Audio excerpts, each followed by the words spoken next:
आज हम सीखेंगे पोस्ट ऑफिस के आरपीएलआई फॉर्म को भरने का सही तरीका। दोस्तों, अगर आप ये फॉर्म भर रहे हैं तो इसका मतलब है कि आप जानते हैं कि आरपीएलआई क्या होती है। इसलिए इस बारे में बात न करते हुए चलिए हम शुरू करते हैं कि फॉर्म को कैसे भरना है। सबसे पहले ये जो ऊपर का कॉलम है इसमें साफ साफ लिखा है कि फॉर ऑफिस यूज़ ओनली, तो इसे आप नहीं भरेंगे। आपको सबसे पहले अपना यहाँ पे एक रिसेंट पासपोर्ट साइज फ़ोटोग्राफ चिपका देना है। उसके बाद यहाँ पर आपको प्रपोज़ल डेट डाल देनी है, यानी कि जिस दिन आप ये फॉर्म भर रहे हैं या जिस दिन आप ये खाता खुलवाना चाहते हैं, अपनी आरपीएलआई कराना चाहते हैं, उस दिन की आप यहाँ पे डेट डाल देंगे। फिर इसके नीचे आता है, नीचे पॉलिसी टाइप में आपको उस पॉलिसी पर टिक कर देना है जो आप लेना चाहते हैं, जो आपने पहले से ही मन बना रखा है, या आपने पोस्ट ऑफिस जो जिस भी पॉलिसी की स्कीम आपको अच्छी लगती है आपको उस पर टिक लगा देना है। फिर आता है name of proponent, mister, Mrs या मिस, उस पर आपने टिक कर देना अगर आप चाहते हैं कि मिस्टर लगाना चाहते हैं तो। नहीं तो सीधे सीधे आपने अपना यहाँ पे फर्स्ट नेम, मिडिल नेम और लास्ट नेम लिख देना है। फर्स्ट नेम और लास्ट नेम लिखना ज़रूरी है। मान लीजिए आपका नाम राकेश कुमार है तो आपका फर्स्ट नेम राकेश और आपका लास्ट नेम कुमार हो जाएगा। आपने अपना नाम कैपिटल लेटर में ही भरना है। उसके बाद फादर्स नेम, अपने पिताजी का नाम आपने डालना है। इसे भी आपने कैपिटल लेटर्स में ही लिखना है। आप यहाँ से इन ब्लॉक से लिखना शुरू करेंगे और सेकंड, मिडिल नेम और लास्ट नेम के बीच में आपको एक एक ब्लॉक छोड़कर कैपिटल लेटर में अपने फादर का नाम लिखते जाना है। फिर है स्पाउस नेम, ये उन लोगों के लिए है जो मैरिड हैं, यानी कि अगर आप शादीशुदा हैं तो यहाँ पे अपने पति या पत्नी जो भी आप हैं जेंडर के अनुसार वो लिख देंगे। उसके बाद जेंडर, मेल है या फीमेल, इस पर टिक कर देना है। मैरिटल स्टेटस, मैरिड हैं तो यहाँ पे मैरिड लिख देंगे कैपिटल लेटर्स में। अनमैरिड हैं तो अनमैरिड लिख देंगे। उसके बाद डेट ऑफ बर्थ जो कि आपके आधार कार्ड में होगी वो डेट ऑफ बर्थ आपने यहाँ पे लिख देनी है। फिर नीचे आता है इसमें स्टैंडर्ड एज प्रूफ, तो स्टैंडर्ड एज प्रूफ के लिए आपने, अगर आपके पास पैन कार्ड है तो आपने पैन कार्ड पर टिक लगा देना है। अगर आप मैट्रिकुलेशन सर्टिफिकेट यानी कि 10th की मार्कशीट दे रहे हैं तो उस पर टिक लगा देना है। उसके बाद नॉन स्टैंडर्ड एज प्रूफ, इसमें आपने आधार कार्ड पर टिक लगा देना है। फिर नेशनैलिटी इंडियन आ जाएगी। और फिर जो नीचे का है ये सिर्फ फीमेल पर्सन के लिए है, वो भी उनके लिए जो शादीशुदा हैं। अगर उनके बच्चे हैं तो वो ये सब भरेंगे अपना।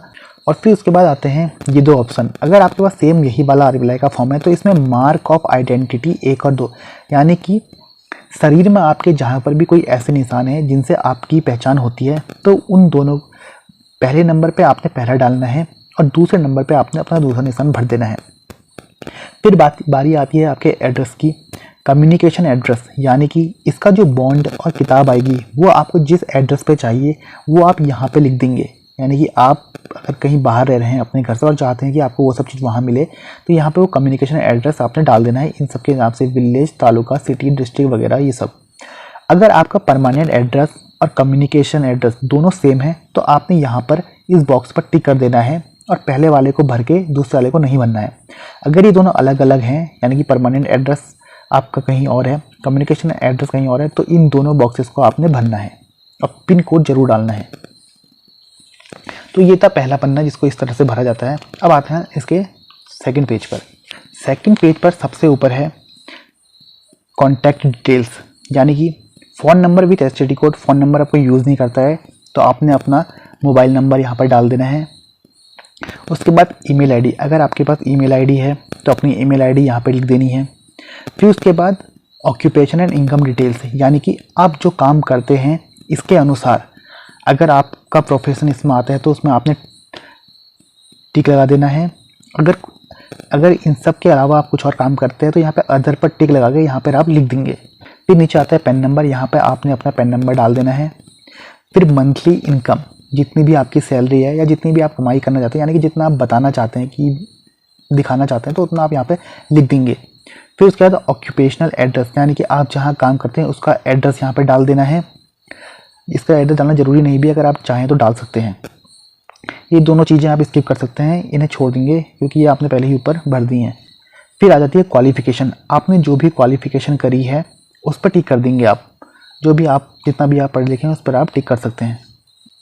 5, 6 और 6B, इन सबको आप एक बार ठीक से पढ़ लें और समझ लें। अगर ये कोई भी चीज़ आपके हिसाब से रिलेटेड है तो जो भी डॉक्यूमेंट इसमें लिखे हैं वो आप इस फॉर्म के संग लगा दें।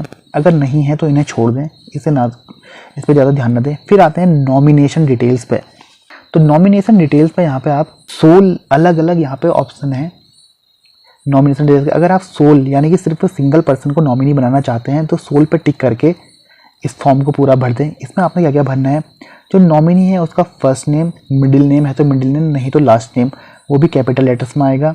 उसके बाद उसके संग आपकी रिलेशनशिप क्या है, आपका भाई बहन बेटा डॉटर जो भी है वो उस पर आप टिक कर देंगे। उसके बाद शेयर, अगर आप चाहते हैं कि सारा शेयर उन्हीं को मिले तो यहाँ पे आप 100% कर देंगे।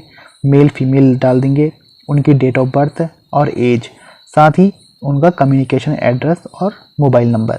या फिर अपने अनुसार 3 नॉमिनी चुन सकते हैं, सेकंड नॉमिनी और थर्ड नॉमिनी, और अपने पॉलिसी के सम को यानी कि जितनी की भी आप पॉलिसी कराएंगे उसको उसका परसेंट आप 3 जोड़ों में डिवाइड कर सकते हैं। कम ज़्यादा वो आप अपने अनुसार उसको शेयर दे सकते हैं, और वही सब उनके डिटेल्स, पेन, फ़ोन नंबर ये सब आ जाएंगी। और फिर है ये B, appointee details if nominee is minor. अगर नॉमिनी आप माइनर को बनाना चाहते हैं, अगर कोई माता पिता हैं और अपने बच्चे को बनाना चाहते हैं, बच्चे को नॉमिनी, तो उस केस में आपको ये सब डिटेल भरनी है। First name, last name, relationship, date of birth, age, male female, ये जो चीज़ें यहाँ पे दी हैं, एड्रेस वगैरह, ये भर देना है। इसके बाद आते हैं एडिशनल पॉलिसी डिटेल्स। अगर आपकी जो आप पॉलिसी खुलवा रहे हैं उसके अलावा कोई अदर पॉलिसी हैं तो आप उनको भी यहाँ पे आप उनकी डिटेल्स यहाँ पे डाल सकते हैं। इसको डालना कोई ज़रूरी नहीं है, आप इसे छोड़ दें। अब यहाँ पे है कवरेज डिटेल्स। इसमें ये है कि आप कितने साल तक इस प्लान को, RPLI के प्लान को ले रहे हैं, यानी कि एज ऑफ मैच्योरिटी। अगर आप 20 साल के हैं तो 40, और आप 40 साल तक ले रहे हैं तो आपने यहाँ पे 40 डाल देते हैं, तो पॉलिसी टर्म हो जाएगा 20 ईयर्स। फिर यहाँ पे सम एश्योर्ड, यानी कि आप टोटल कितने की पॉलिसी करा रहे हैं, 1 लाख, 2 लाख, 50,000, 3 लाख, 4 लाख, जितने की भी पॉलिसी करा रहे हैं वो आपने यहाँ पे लिख देना है। ये आपको आपका एजेंट या पोस्ट ऑफिस द्वारा अच्छे से समझा दिया जाएगा। फिर उसके बाद आती है प्रीमियम की डिटेल्स, यानी कि जो पहली किस्त आप भर रहे हैं वो यहाँ पे आप डाल देंगे GST सहित। फिर उसके बाद पेमेंट मोड, यानी कि पहली किस्त आप कैसे दे रहे हैं, अगर आप कैश दे रहे हैं तो यहाँ पे CASH कैश लिख देंगे। बाकी चेक दे रहे हैं तो चेक का नंबर, क्रेडिट कार्ड का नंबर, जो भी जिस भी तरह से आप कर रहे हैं, नॉर्मली कैश ही प्रीफर करें, ये आपने छोड़ देना। थर्ड नंबर ये जरूरी नहीं है, आपके लिए मेन है पहला और दूसरा। फिर यहाँ पे आपको टिक करना है आप प्रीमियम किस हिसाब से भर रहे हैं, मंथली, क्वार्टरली, हाफ ईयरली या ईयरली, उस पर आप टिक कर देंगे। फिर आता है 11 नंबर का ऑप्शन, 11 नंबर का पॉइंट, जिसमें है proponents health information. Are you in sound health at present, यानी कि आप किस तरह से बीमार हैं, नहीं है, ठीक है तो नो पर टिक कर देना है। उसके बाद ये सारे ऑप्शन जो भी हैं 1, 2, इन सब में आपको नो पर टिक कर देना है। इसके बाद यहाँ पे भी नो कर देना है। ये वाला ऑप्शन छोड़ दें, यह बनना जरूरी नहीं है। ई वाले को भी आप छोड़ सकते हैं, इसमें आप नो कर देना, इस पर नो करके आप छोड़ देंगे। ये इसी केस पे है, यस करेंगे तो पूरा भरना होगा, नहीं तो आप इसको नो कर देना। ये एफ वाला ऑप्शन भी आप छोड़ दें। फिर इसे पढ़ना है डिक्लेरेशन ऑफ प्रोपोनेंट, इसमें ये सब लिखा हुआ है कि लॉ यूजेस वगैरह, आप इसको पढ़ लें। और उसके बाद मेन चीज़ है कि आपको यहाँ पे प्रोपोनेंट सिग्नेचर, यानी कि आप जो भी पॉलिसी होल्डर है वो यहाँ पर अपने साइन करेगा। Declaration by the person filling in the form, ये आपने नहीं बनना है, इसमें लिखा है सिग्नेचर ऑफ एजेंट और the person filling the proposal form, जो एजेंट है या जो आपसे भरवा रहा है यहाँ पे वो साइन करेगा। नॉर्मली आपने इसको छोड़ देना है, इसमें कुछ नहीं बनना है। Declaration in case of the proposal is letter, अगर प्रपोजल यानी कि जो इंश्योरेंस कर रहा है वो पढ़ा लिखा नहीं है तो उस केस में ये भरना है, ये भी आप छोड़ देंगे। फिर ये है 13 number, to be filled by DO, ये आपने नहीं भरना है। फिर 14 नंबर है मेडिकल एग्जामिनर सर्टिफिकेट, तो ये आपको भरना होगा। ये आप अगर एजेंट के थ्रू करा रहे हैं तो ये काम वो आपका खुद करवा देंगे, क्योंकि उनकी हॉस्पिटल वगैरह में पहचान रहती है, तो वो ये सब करा देते हैं। ये भी भरना आपको ज़रूरी है। ये बाकी आप ये सब भरना है या नहीं भरना है, सही कैसे होगा, ये सब आप अपने पोस्ट ऑफिस और अपने एजेंट से बात करके, या जो भी आपसे पॉलिसी करवा रहा है उससे बात करके करवा सकते हैं। लास्ट वाले पेज पे है 15 नंबर कॉलम कॉन्फिडेंशियल रिपोर्ट, इसमें आपको कुछ भी नहीं करना है, बस ये आप इसे छोड़ देंगे। यहाँ पर जो भी सिग्नेचर ऑफ SGI और ASC full name in stamp, ये आपने कुछ नहीं बनना है, ये सब पोस्ट ऑफिस द्वारा भरा जाएगा। ज़रूरी बात यह है कि इस फॉर्म को भरने के लिए अगर आप अपने RPLI करा रहे हैं तो आपके पास आधार कार्ड, पैन कार्ड, ये चीज़ें होना बहुत ज़रूरी है, प्लस एक फ़ोटो लगानी है आपने। उसके अलावा कोशिश करें कि इस फॉर्म को आप जितना हो सके इंग्लिश में ही भरने की कोशिश करें, नाम, ये सब चीज़ें, नाम, फादर का नाम, ये सब चीज़ें आधार कार्ड और पैन कार्ड में इंग्लिश में लिखे रहती हैं, इससे उन्हें सही सही से भरें, क्योंकि अब हर काम इंग्लिश में होता है तो पासबुक भी आपकी इंग्लिश में ही बन के आएगी, इसलिए कुछ गलती ना हो इसके लिए आप हर चीज़ इंग्लिश में ही भरें। और ये कोई चीज़ें अलग नहीं हैं, आजकल इंसान इतना पढ़ा लिखा है, आजकल लोग इतने पढ़े लिखे हैं, अपना फॉर्म खुद भर सकते हैं। तो ये सब चीज़ें जो ज़रूरी चीज़ें थी वो आप भरकर इस फॉर्म को अपने एजेंट या पोस्ट ऑफिस में दे देंगे, और जब ये आपका प्रीमियम या पहली किस्त कट जाएगी तो आपको पोस्ट ऑफिस द्वारा इसकी रसीद मिल जाएगी।